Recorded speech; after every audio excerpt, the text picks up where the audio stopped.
Suara Hati. Renungan hari ini, Rabu, 1 Oktober 2025. Topik, dimurnikan bukan untuk dibinasakan. Dan jangan lupa saudaraku, membagikan renungan ini kepada orang lain, agar mereka juga mendapatkan kekuatan rohani di dalam Tuhan. Kiranya saudara diberkati oleh Tuhan kita.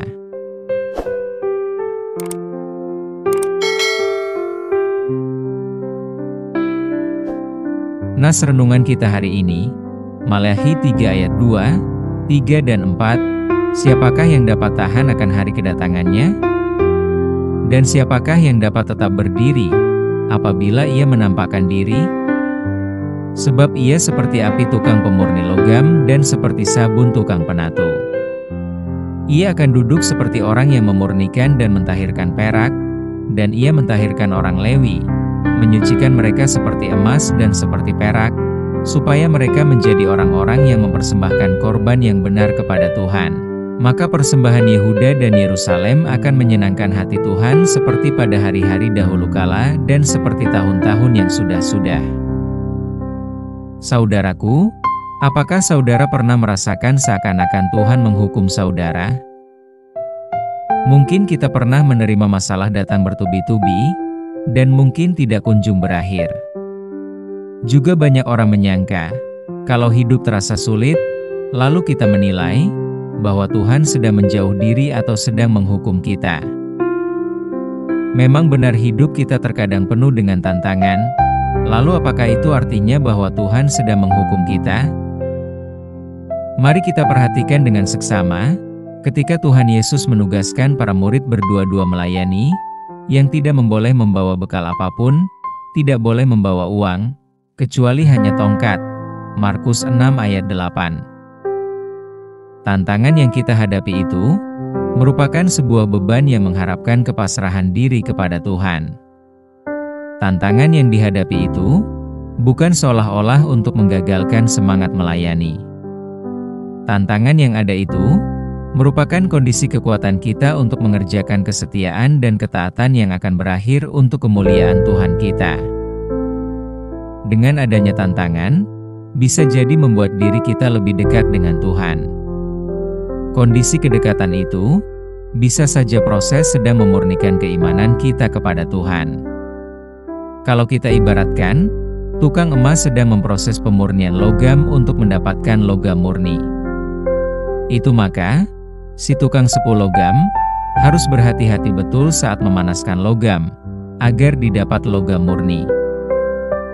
Demikian juga dalam hidup kita, di mana Tuhan sebagai sang penyepuh hidup kita, agar diri kita benar-benar setia dan taat, tidak hanya sekedar menjadi murid Tuhan. Tuhan tidak menginginkan setiap orang yang mengikutinya, hanya sekedar ikut-ikutan. Artinya dalam perjalanan kehidupan kita, Tuhan terus mengawasi proses kehidupan kita, hingga agar benar-benar emas dan perak itu menjadi benar adalah emas dan perak. Begitu jugalah Tuhan dalam hidup kita. Tuhan tidak berkeinginan menempatkan kita dalam tekanan untuk membinasakan kita, tetapi untuk menyucikan kita.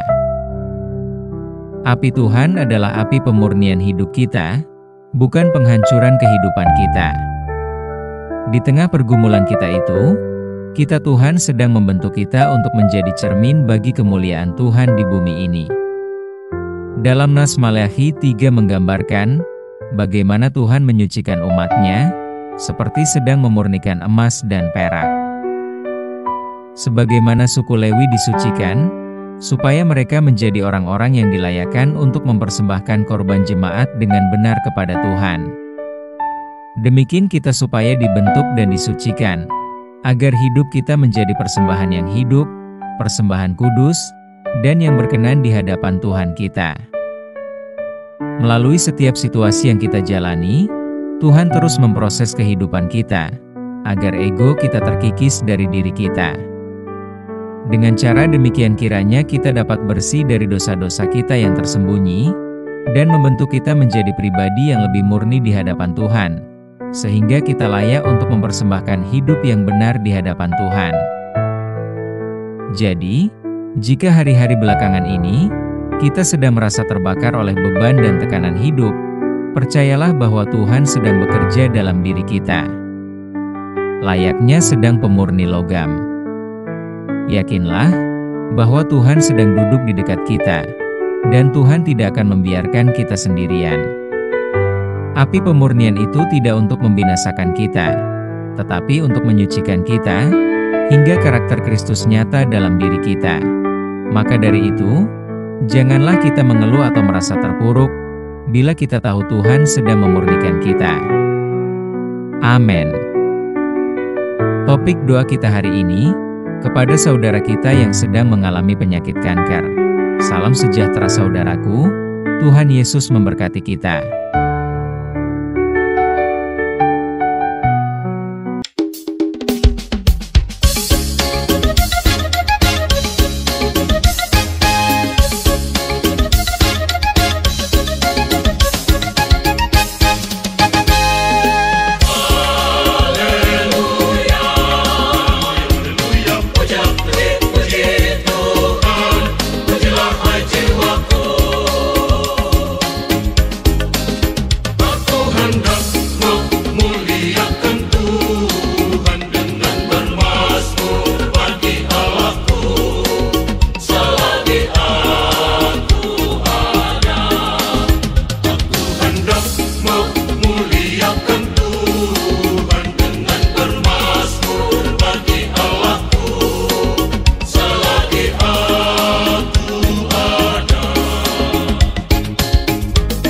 Bermasmurlah, bermasmur.